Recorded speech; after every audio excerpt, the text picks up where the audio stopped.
You've heard the stories, haven't you? The way the wind whispers through the trees, like it's trying to tell you something. That old farmhouse out past the woods where no one goes anymore. It's not just the creaking floorboards or the way the lights flicker when you pass the attic door. It's the feeling you get when you're there, like the house is watching you, waiting for you to make a mistake. Some say it's the spirit of the original owner, a woman who died in the house decades ago. Others say it's the ghost of a child who never left. But the one thing everyone agrees on is that no one should stay past sunset. There's a reason the locals avoid it. The stories are too vivid, too real, and if you think you can escape the house, you'll find it follows you home, in the form of dreams, whispers, and a feeling of being watched. But there's something about the house that draws people in. A curiosity, a challenge, or maybe a desire to uncover the truth. And sometimes, the truth is far more terrifying than anyone could have imagined. You remember the day you found the envelope in the old shoebox under the floorboard? It was just a Tuesday, and you were scraping together enough for groceries, but that letter changed everything. The handwriting was shaky, like someone in a hurry, and the address was from a town you'd never heard of. The letter wasn't just a thank you note, it was a summons. You read it twice, then a third time, and still couldn't believe it.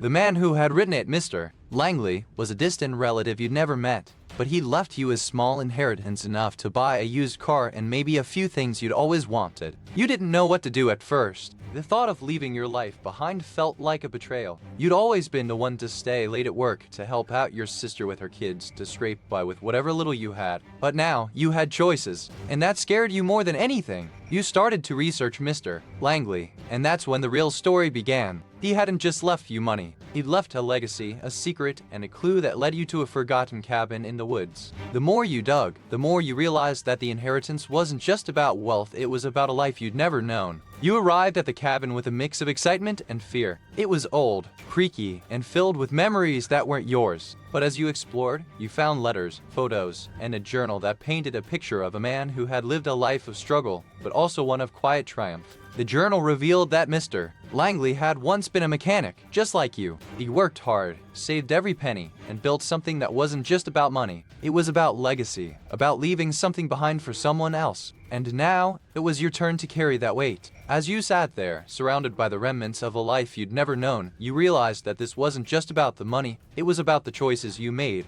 the people you helped, and the life you were about to leave behind. And that was the real test of all of it. You wake up to the sound of a strange, high-pitched whine coming from the ceiling. It's like 1,000 tiny screws are being tightened at once, but you can't see where it's coming from. The house feels heavier, like it's holding its breath. You check the walls for cracks, but they're too clean. You step on the floorboards and hear a hollow thud beneath your foot. It's not the floor, it's the house itself, whispering in a language you can't understand. The next morning, you find a note tucked under your door. It's written in a child's hand, but it doesn't say anything. Just a single line, "You're not alone." You laugh it off, but the chill stays with you. By the time you go to bed, the house is silent. But when you close your eyes, you hear the sound of something moving in the walls. Something that's been there all along, waiting for you to notice. You start to wonder if the house is watching you, or if you're just too tired to realize it's already been watching you for a long time. You can't explain it, but you know one thing.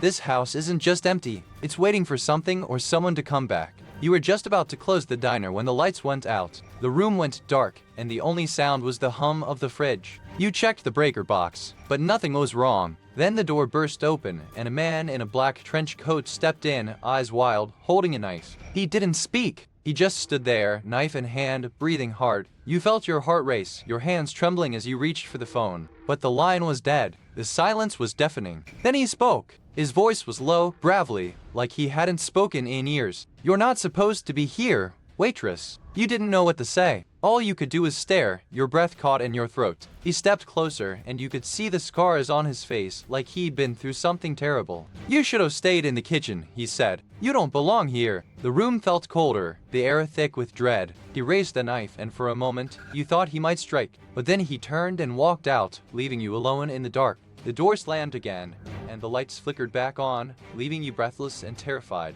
You've seen the photos, but you've never seen the woman in the red coat like this. Her eyes were the color of storm clouds, and her hands trembled as she clutched the railing, her breath fogging the air in the cold October wind. She looked like she was waiting for something, someone. Or maybe she was waiting to be seen. You can almost hear the silence between her labored breaths and the creak of the bridge. Her fingers dig into the rusted railing, and for a moment, she seems to be holding on. But then she steps back, her eyes flicking to the camera, like she's finally realized she's being watched. You think you've seen everything, but then you see the reflection in the water, not of her, but of someone else. A man in a black trench coat standing on the opposite bank, watching her with a calm, knowing look. He never moves. He never speaks, but the way he watches her, like he's been waiting for this moment, makes your skin crawl. You can't tell if he's real or just part of the fog. You want to look away, but you can't. You're drawn to the tension between them, the unspoken history, the unspoken promise. And then, just as suddenly as she appeared, she disappears into the fog. You don't know what happened next, but you know this. The woman in the red coat was never just a ghost. She was a warning. And the man in the trench coat? He was waiting for her to return. You've been chasing this lead for weeks, and now it's all falling into place. The old man's house is empty, but the shadows in the hallway seem to move when you're not looking. The attic is sealed shut, but the air smells like something's been stored there for decades. You're not sure if it's the house or the memories that make your skin crawl. You find a journal hidden beneath the floorboards. The handwriting is shaky, and the pages are filled with cryptic notes about a secret society that met in this house long before it was built. The final clue is a name scrawled in the margins of the journal, someone who vanished years ago, leaving behind only whispers and a trail of unanswered questions. You realize the investigation isn't just about uncovering the truth, it's about what you're willing to lose to find it. You know how sometimes the things you don't say become the things that haunt you? That's what happened to me. The one detail that's never been explained. The thing I never told anyone, not even myself. I had this apartment, this small place I called home. It wasn't fancy, but it was mine. I'd been working at the factory for 10 years scraping by, and I thought I knew what I wanted. But I never told anyone about the letter I found in the trash that day. The letter was from a man named Samuel Whittaker. He said he'd left me a fortune in his will. But it wasn't the money that made me feel like I was losing my mind. It was the way the letter was written, like it had been written in a different time, a different life. I didn't believe it at first. I thought it was a joke, some kind of trick. But when I checked the bank account, the money was real. It was enough to pay off my debts, to buy a new car, to finally move out of that small apartment. But it didn't feel right. I started to feel like I was living someone else's life. I had money, but I didn't know how to use it. I tried to act normal, but I couldn't shake the feeling that something was missing. That something had been taken from me, and I didn't even know what it was. The more money I had, the more I felt like I was losing myself. I started to question everything. Was I still the same person? Had I changed so much that I didn't even recognize myself anymore? And what about the letter? What had Samuel Whittaker really wanted to say? You see, the one detail that has never been explained is the reason I got the letter in the first place. I never told anyone about it, not even my family. And now, I'm not sure if I ever will. But I know this, the money didn't change me. It just made me realize how little I really knew about myself. You've heard the stories, the ones about the old mill on the edge of town, the one that closed down in the 70s. People say it's still running, just not for the same reason. Quick word from our sponsor. If this sounds like something you'd enjoy, take a look at the Kindle Paperwhite e-reader. There's a link and a QR code on screen right now, and in the description below. Alright,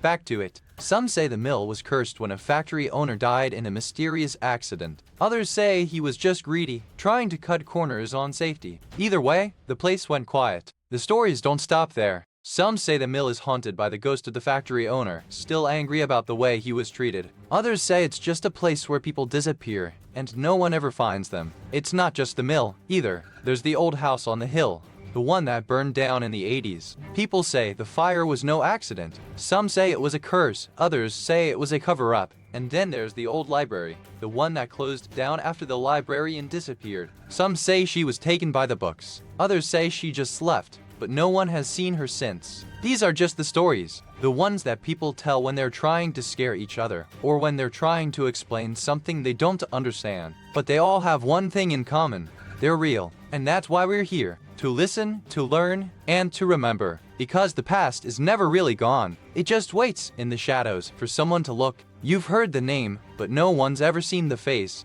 The man who vanished in the woods behind the old mill, where the river whispers secrets and the trees lean in like they're listening. His last message was a note in the town hall, written in a shaky hand. They're not who they seem. The river keeps them here. No one knows who he was or why he left. Some say he was a smuggler, others that he was a healer who knew too much. Years passed, and the town tried to move on, but the river never stopped flowing, and the trees never stopped whispering. Some say the water runs deeper than it should, and that it holds more than just the memories of those who drowned. Now you're the one who's drawn to the place where the silence is too loud. You've come looking for answers, but all you find is a question that lingers like the mist, unanswered and waiting. And as you stand there, the wind picks up, and the trees seem to lean in closer. You wonder if you're the one who's being watched, or if the river is just telling you what you already know. The truth may never be found, but the mystery remains, just like the river. And sometimes, the deepest mysteries are the ones that never end. You've heard the stories, you've felt the chill, but sometimes the scariest thing isn't what's in the shadows, it's what's in the mirror. These tales don't just haunt the air, they linger in the bones of those who listen,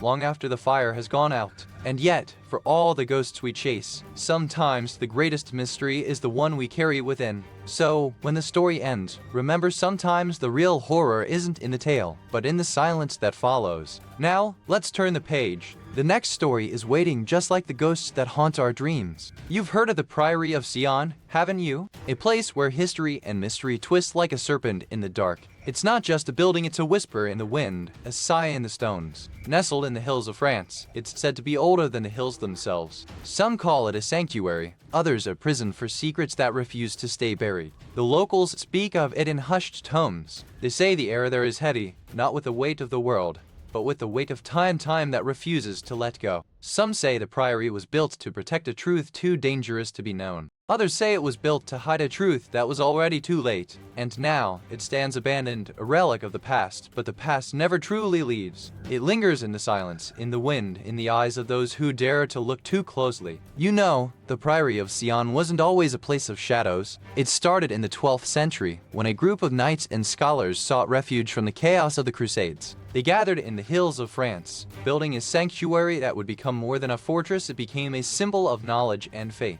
These early members were not just warriors, they were also keepers of ancient texts, preserving knowledge that would otherwise be lost to the fires of war. They believed in the power of wisdom, even as the world around them burned. But even in their pursuit of enlightenment, they were not immune to the terrors of the age.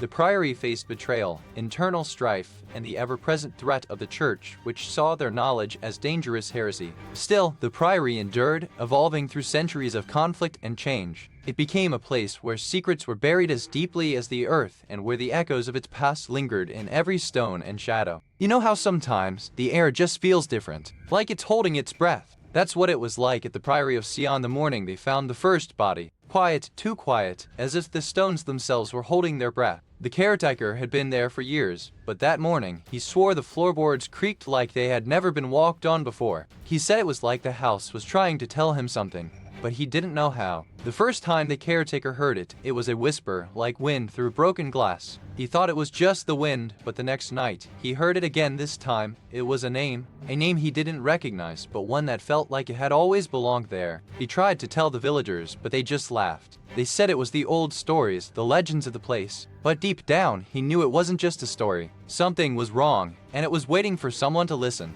And so, the first signs that something was terribly wrong began. Not with screams or violence, but with silence. With the feeling that the walls were watching, and the stones were remembering. You remember the silence that settled after the last bell rang. It wasn't just the silence of a place. It was the silence of a secret being buried. The air felt heavy, like it had been holding its breath for decades. Then came the sound of a child's laughter, soft, high, and out of place. It echoed through the empty corridors, bouncing off the cold stone like a ghost trying to be heard. They found the boy's shoes by the garden wall, untouched by the rain. The soles were worn, the laces frayed, but there was no sign of the child anywhere. Just the echo of a voice that had never been heard. The monks never spoke of it again. They kept the bells ringing, but they changed the rhythm. The silence that followed was not the silence of absence, but the silence of memory that refused to let go. And now, when the wind howls through the stones at night, some say they can still hear the child's laughter. Not a sign of joy, but a whisper of something lost, something waiting. I remember the way the wind used to whistle through the cloisters, like a ghost trying to find its way home. One of the caretakers, a quiet old woman named Alina, swore she saw a figure in the east wing, dressed in 14th century garb, standing at the window. She said it was the last monk, a man who vanished in the 1500s after a dispute over the priory's secrets. He never left his room, and the door was found locked from the inside, with a single candle burning in the dark. She tried to follow the sound, but the moment she stepped inside, the whispers stopped. She said the air turned cold, and the floorboards creaked like the ribs of a dying man. The last testimony came from a man who lived nearby for decades. He said the priory was never really abandoned. It just changed hands, like a secret whispered from one soul to the next. He said the most unsettling thing was the silence. Not the absence of sound, but the feeling that someone was always listening, always waiting for the right moment to step out of the dark. We started with the old maps, the dusty tomes, and the whispers of the locals. They said the priory wasn't just abandoned, it was erased from the town's memory. The first clue was a stone carved with an unfamiliar sigil, half buried in the overgrown garden. It looked like something from a forgotten language, but the shape made my spine tingle. Then we found a ledger, tucked inside a hollowed-out tree root. It wasn't just records of the priory's past, it listed names, dates, and accusations that never made it to court. The most chilling thing wasn't the names or the accusations, it was the list of people who disappeared after the priory was closed. Some were never found, others were buried in places that don't exist anymore. As we dug deeper, we found more than just history. We found a pattern, old symbols, hidden rituals, and the same eerie sigil repeated in places where no one should have seen it. And the deeper we went, the more the priory seemed to watch us, like it had been waiting for someone to come back, and it wasn't happy to see us. Before you go, if you enjoyed this, please give it a like and subscribe so you don't miss the next one. And tell us in the comments what you'd like us to make next. We read every single one. Thank you so much for watching. Comment this emoji if you made it to the end.